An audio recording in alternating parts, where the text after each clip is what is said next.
បាទខ្ញុំបាទសូមជម្រាបសួរលោកអ្នកបងប្អូនទាំងអស់គ្នានៅក្នុងវីដេអូនេះខ្ញុំនឹងបង្ហាញលោកអ្នកបងប្អូនទាំងអស់គ្នាអំពីរបៀបបាទជ្រើសរើស chord នៃឧបករណ៍ផ្សេងៗដូចជា guitar ukulele keyboard bass បាទមកបង្ហាញនៅក្នុងបទចម្រៀងហើយនឹងរបៀបជ្រើសរើស variation នៃ chord ហ្នឹងមានថា position ផ្សេងទៀតនៃ chord ហ្នឹងដើម្បីបង្ហាញបាទចឹងដំបូងឡើយយើងចូលមក website khmerchords.com ហ្នឹងបាទបន្ទាប់មកយើងចូលទៅក្នុងបទអីមួយទៅខ្ញុំឧទាហរណ៍ថាខ្ញុំជ្រើសរើសបទបុប្ផាឈៀងម៉ៃបាទចឹងខ្ញុំចុចមកបាទវានឹងនាំខ្ញុំមកកាន់ page នេះបាទ page បុប្ផាឈៀងម៉ៃនេះចឹងអ្វីដែលខ្ញុំចង់បង្ហាញលោកអ្នកបងប្អូនទាំងអស់គ្នានៅថ្ងៃនេះបាទគឺកន្លែង chord នេះបាទចឹងតែពេលដែលយើងចូលមកបាទគឺ default របស់វាគឺវានឹងបង្ហាញបាទ chord វានឹងបង្ហាញ chord guitar បាទនេះគឺជា guitar chord បាទវានឹងបង្ហាញ chord guitar ហើយនៅក្នុង guitar chord នេះផងដែរបើសិនជាយើងចង់បង្ហាញឲ្យវាបង្ហាញ variation បាទឧទាហរណ៍ A បាទចឹង A យើងមិនអាចលេខបានតែនៅក្នុង position ហ្នឹងឬក៏ទីតាំងហ្នឹងមួយបាននោះទេយើងអាចលេខបាននៅក្នុងទីតាំងផ្សេងទៀត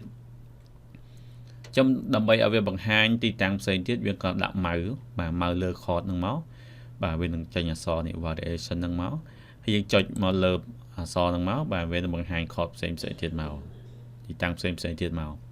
បាទនេះ chord A នៅក្នុងទី5 A ក្នុងទី7បាទ A ក្នុងទី9 A ក្នុងទី12អញ្ចឹងបើសិនជាយើងចង់បាន A បាទនៅក្នុងទី5ចុចលើ A ក្នុងទី5នេះមកបាទវានឹង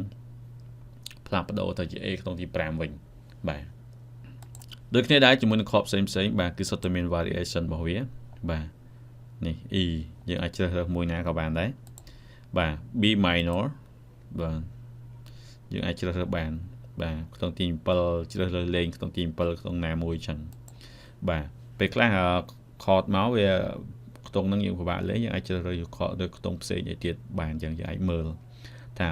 chord ហ្នឹងបាទ C sharp minor យើងអាចចាប់បាននៅខ្ទង់ណាខ្លះបាទយើងមិនចាត់តាម position មកកន្លែងហ្នឹងនោះទេបាទនឹងគឺជារបៀបជ្រើសរើស variation នៃ chord បាទនីមួយៗសម្រាប់ guitar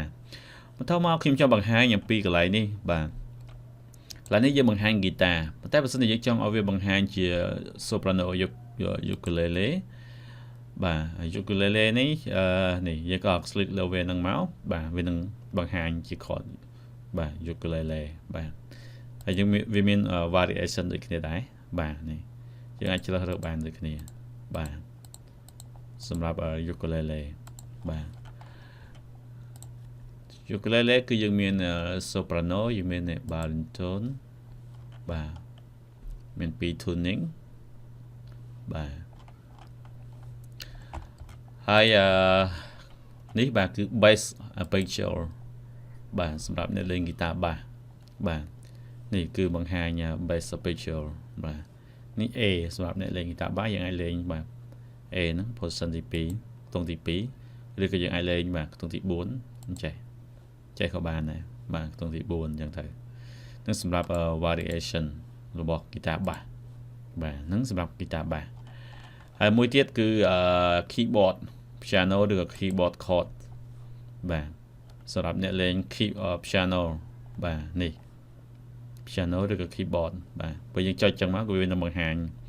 បាទរូប piano chord បាទនេះ A យើងអាចលេង A កន្លែងហ្នឹងបាទ variation មានដូចគ្នាដែរបាទនេះបាទយើងអាចចាប់របៀបនេះក៏បានដែរ A បាទហ្នឹងសម្រាប់អ្នកលេង keyboard បាទអញ្ចឹងនៅក្នុងវីដេអូនេះខ្ញុំ slash តែប៉ុណ្ណេះសិនហើយយើងនឹងជួបគ្នានៅក្នុងវីដេអូក្រោយផងដែរបាទសូមអរគុណ